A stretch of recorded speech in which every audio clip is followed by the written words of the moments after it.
As she said, my name is Bruce Abbott, and I'm going to be hopefully providing some insight to everyone on how to successfully present to regional chains. The regional chain that I work for is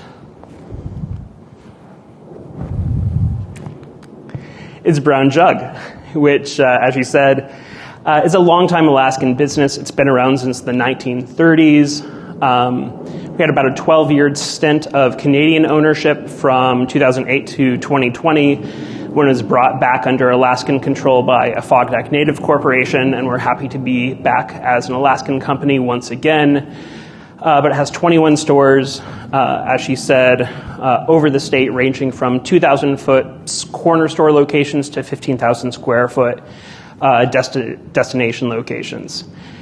And I, of course, work for them, and as she said, I have a long history in the business.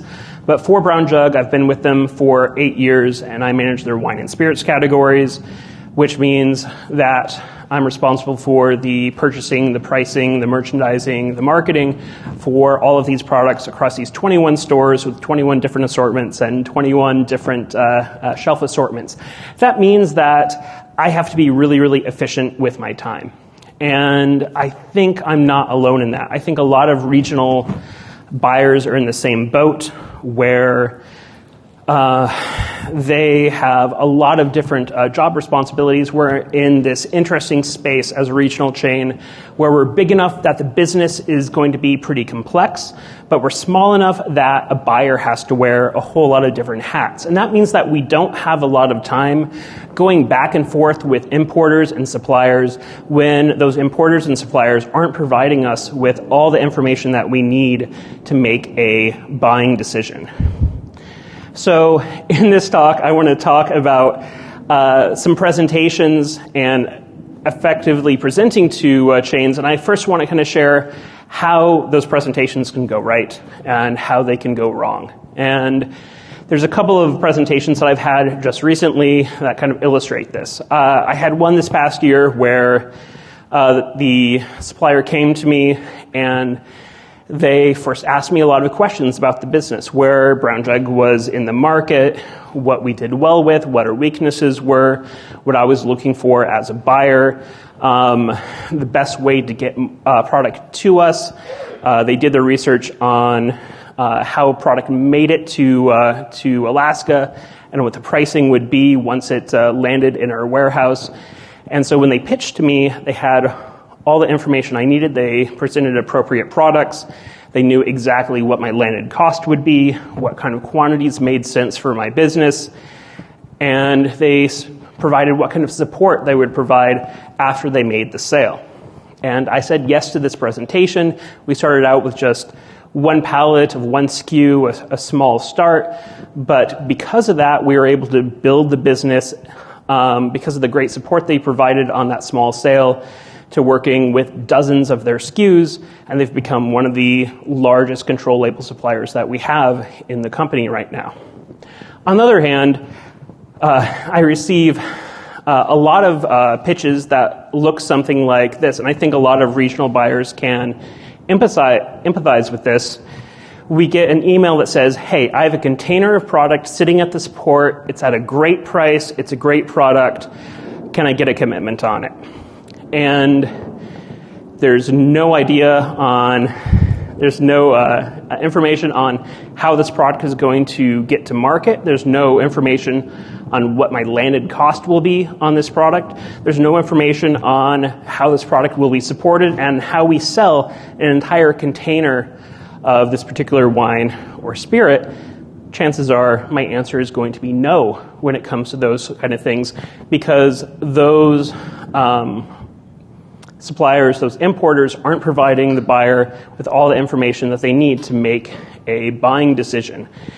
And I receive a lot more of the latter kind of presentations where Someone says, oh, I've got a good product at a good price, go ahead and buy that. Then I do something that's well-researched.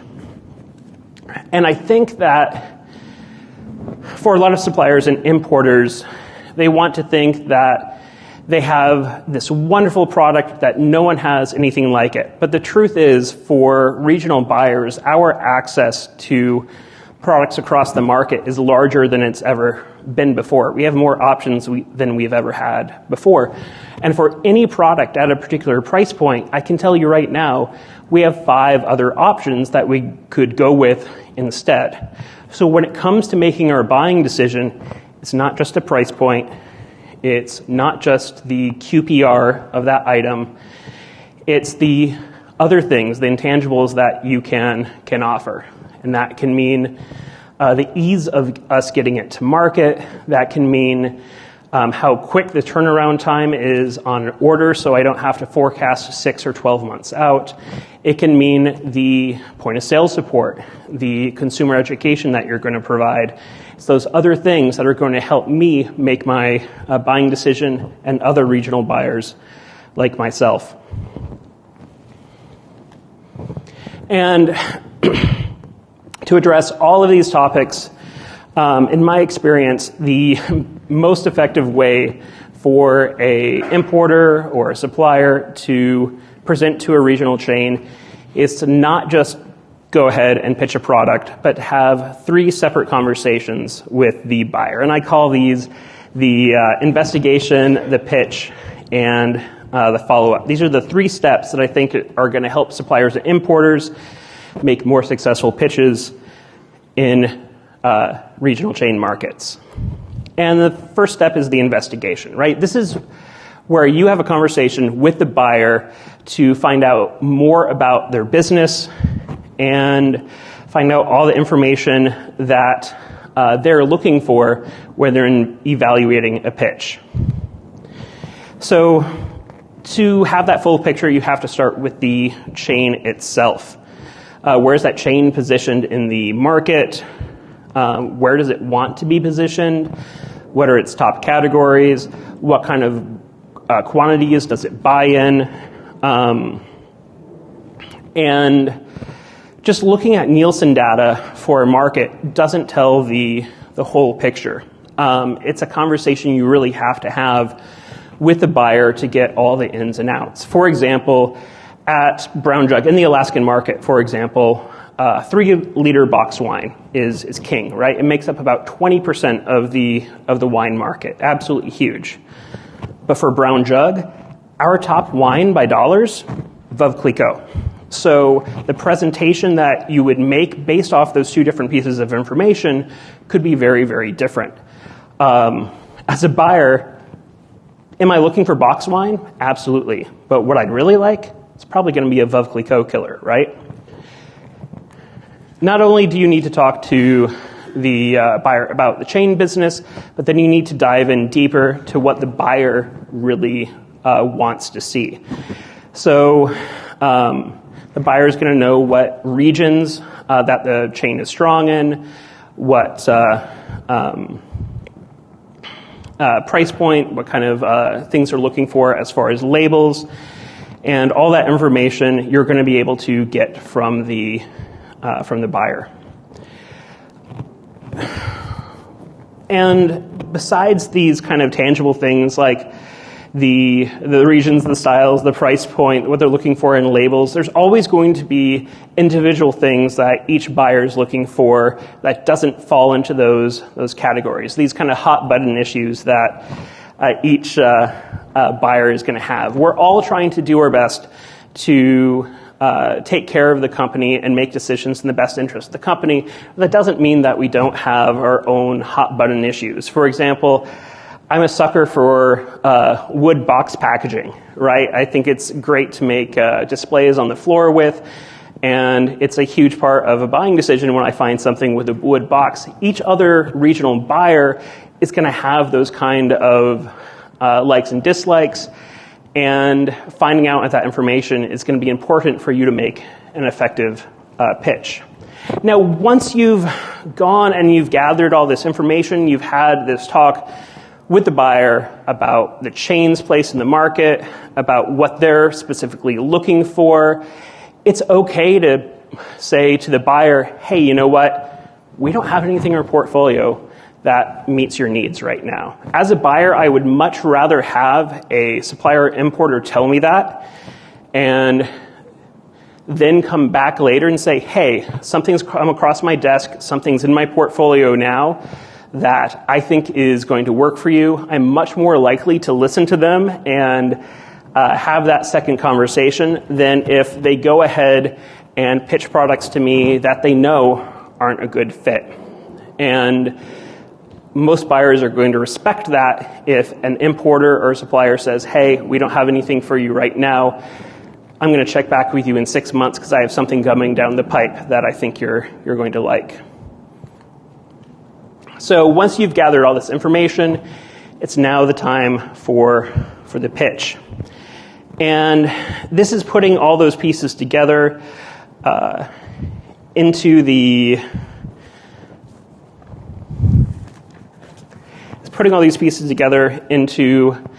a discussion that addresses everything that the buyer needs to make their purchasing decisions.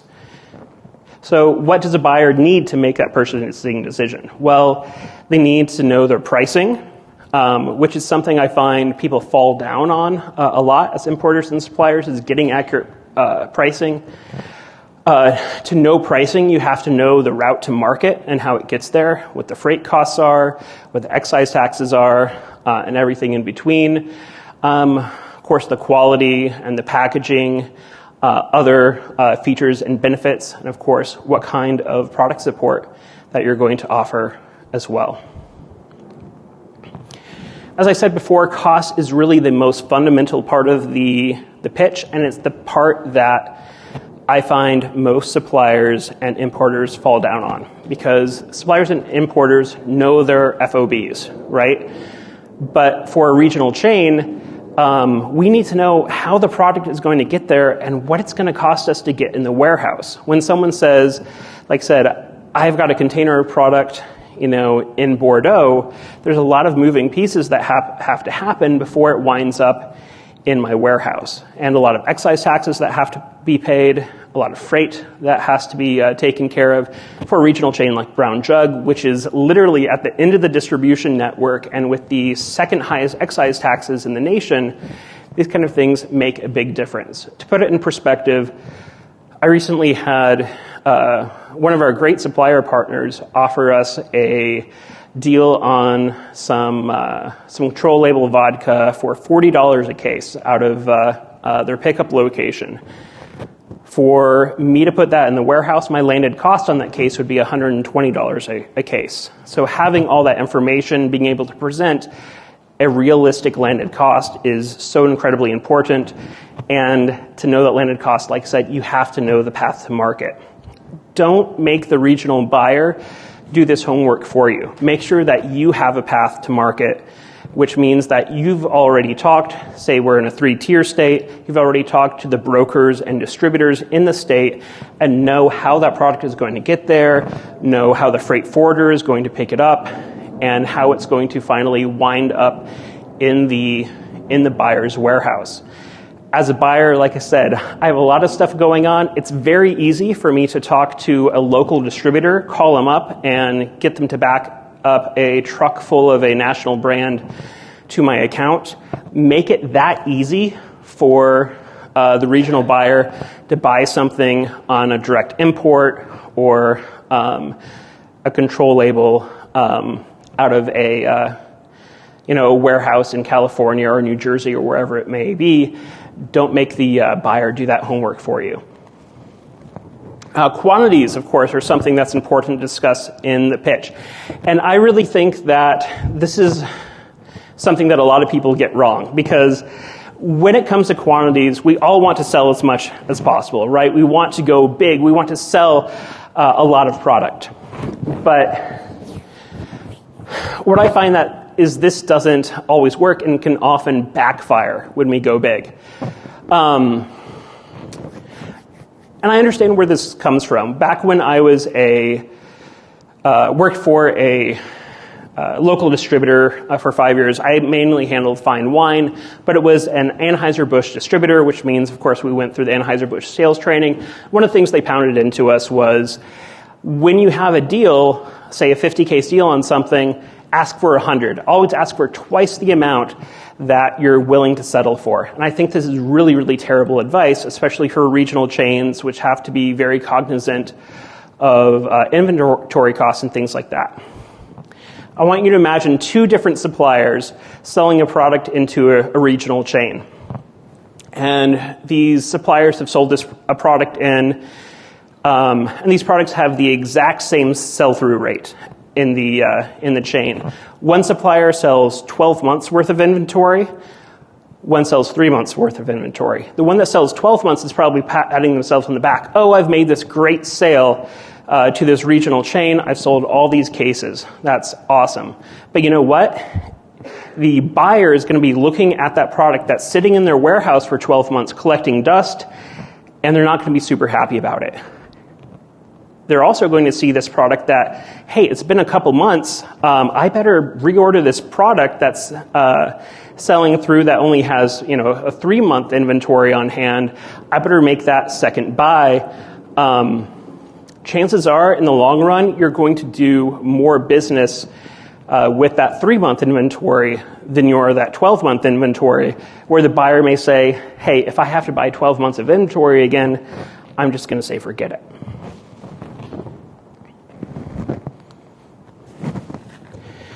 When it comes to quality, of course, that's a huge part of your pitch. And there's a lot of ways to communicate quality, whether it be through accolades, through the sourcing of the product, the appellation that it comes from, the distillery or the master distiller that makes it. What it's going to come down to for most buyers, however, is actually having samples on hand, however. And I find that a lot of times samples are a little bit mishandled. People send samples before they send pricing and pitch. They send them unlabeled. When you send samples out to folks, make sure that all the information that you've presented in your pitch is there with the samples. So I can pull a bottle out of a case of samples and say, hey, this is exactly what it's going to cost me. This is where I order it from. This is the quantity I need to order it from. As a regional buyer, you get a lot of samples from a lot of people. There are weeks that I get 5 cases of wine delivered to my doorstep, and if the information isn't there with the product, it's going to get ignored. Shelf presentation, of course, is important. We need to know what the bottles are going to look like. We need to know what the shippers are going to look like, any other sort of accessories and point of sale that go with them to make that more impressive, of course. And, of course, the other features and benefits that go in with the product. And this is another part where I find that a lot of suppliers and importers make a little bit of a misstep, because they start talking about the features and benefits like the buyer is the end consumer. And they start talking about like, oh, this is organically grown, it's sustainable, it's aged for 18 months in French oak, it's made by this particular master distiller. That is all great. And I may personally think that's all great. But unless you're communicating that information in the point of sale that you provide or on the bottle, it does me no good. Because I'm not going to be talking to the consumer in my retail stores. I'm going to be sitting behind 2 screens working on Excel spreadsheets all day. So if you're going to have all these selling points, you need a way to communicate them to the end consumer. The features and benefits that you need to communicate to me are things that make sense for my business, and the features and benefits you can offer to the chain. The product should sell itself. Or you should provide the support to, say, come up and train the staff that works in the chain so they can then sell the product to the consumers.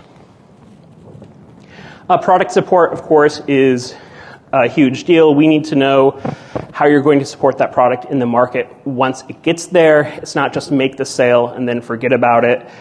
And that can be point of sale, that can be staff training, that can be consumer education. If you're in a market or the chain is in the market that allows in-store samplings, of course, supporting that kind of thing is going to be absolutely key. And finally, you put all that information together. You ask for the sale. You reiterate all this information. And your goal with this pitch is to make it seem as convenient as possible for the buyer to make a decision. So you're going to say, hey, we have this product. I've shown you the accolades. It's this much FOB, but we're going to use this freight forwarder and this distributor to broker into the state. Here's your landed cost. Here's the minimum buy, but if you buy a little bit more, here's the cost for that, and here's how we're going to support it after we're done. You're not going to make all of those sales, but you have a much, much better chance of doing it. So after you make the pitch, you're not done. There's one more conversation that you need to have, and that is following up with the buyer. And that follow-up is where you're checking back in with them. You're seeing how your product is doing in the market. And if it's not doing well in the market, you need to act on that. You need to, if you want another sale, you need to take action. And that could be, hey, well, I see it's not doing well. Maybe it's not getting enough attention on the sales floor. Here's some point of sale that's going to help out with that. We can put it on the floor and bring some more attention to it.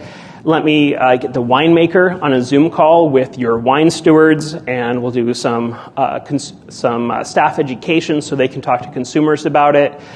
And there's other fun things that you can do. Hey, let's do some IRCs on this product. Let's do a necker, et cetera, et cetera.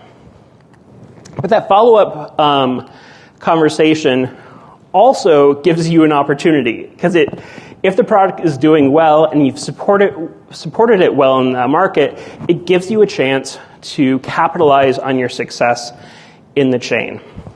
And some of the biggest control label suppliers for Brown Jug in our market are ones that started very, very small. We started off with a mixed palette of product from them, just giving them a chance. But they followed up well. They gave great point of sale support. They supported our staff education very well. And so when we had a need for more product, who do you think we reached out to? And when they had more interesting products and presented it to them, we were much more likely to say yes. And these suppliers that started out very, very small for us, like I said, are now some of the largest in the business. Sometimes we're doing dozens of SKUs with them because they were willing to take a chance at a very small level and then follow up and build off those sales over time. And that's, in my view, how to successfully present to regional chains, and I'll open it up for any questions.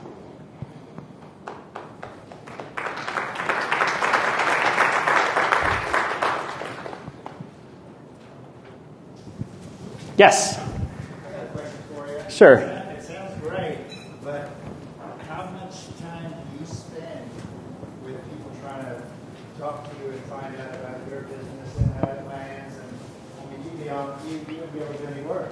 So this doesn't have to be a conversation. The question was, how much is the time if we're doing all this investigation step, right? But that doesn't have to be a conference call or a Zoom meeting or anything like that. That can be an email saying, hey, can you tell me a little bit about your business and what you're looking for, right? And that doesn't take much time at all. I would much rather spend 5 minutes replying to that email than sit through a 30-minute pitch from someone who's unprepared. It just reminds me of, when you're watching TV and it says, ask your doctor about blah, blah, blah. And you're trying to get a hold of the doctor. But no, I think an email is important. Also, as I said, as a buyer, you're trying to be really efficient with your time. Don't cold call, but set up a meeting and keep that meeting short. Say, hey, I just need 10 minutes of your time to get this information. For me, like I said, I'd always rather share that information and then get a better pitch. But that's my feeling. Good. Yeah, question. Do you find it at all attractive to go from control proposition where, hey, here's the thing, here's the label, here's the juice, what have you, to more of a private label where you have the ability to provide input into the branding and the juice profile? Is that attractive? So the situation that Brown Jug finds in itself in, and Alaska is a small population state, right? So even though we are the largest liquor retailer in the state, we're pretty small beans when it comes down to it. So usually working with private labels isn't a possibility for us because we can't meet minimums. Like we can't do 1,000 cases to design our own private label. If a control label manufacturer came to me and said, hey, you're doing great with this control label, let's look at moving 200, let's do a 200 case of this private label that you can help design, I'd say incredible, let's do it. But personally, I rarely find myself in the position to work with private label specifically because of the quantities that are necessary to do so, which is why control label usually makes more sense for a chain. Anyone else? Yes.